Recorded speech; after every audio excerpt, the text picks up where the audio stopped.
Hello everyone, welcome back to Horizon Site Pro. Today we're going to talk about taxes. Nobody likes them, but they're part of life, they're part of running the business, and we have to be able to apply them properly to our projects. So we have an easy tool for that. So you go to your financial tab at the top, click on that, and go down to taxes.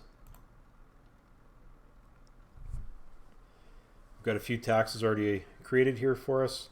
We can add more, you can have as many taxes as you want. Delete any you don't need. You enter the name of the tax and the percentage.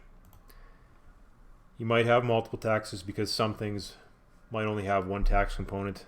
Others might have different tax components, materials versus labor, situations like that depending on where you are in the country.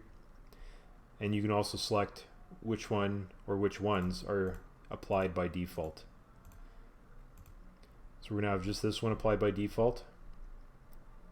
I'm going to save it. And then to show you how this is applied to a project, we'll go down to estimates.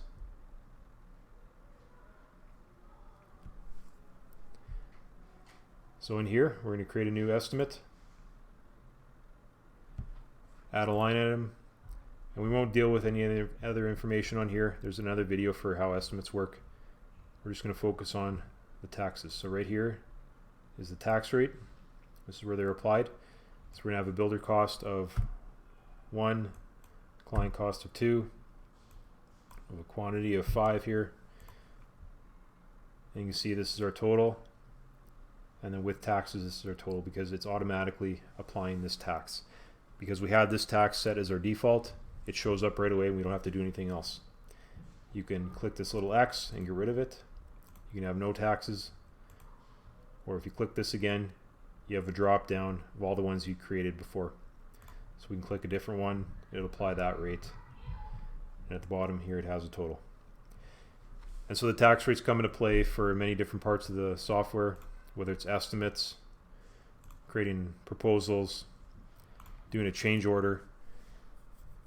So this is one of the very important parts that I suggest you set up first when you first log into the software so that all your financial information flows properly from there on out. That's it for taxes. Thanks again for Horizon Site Pro.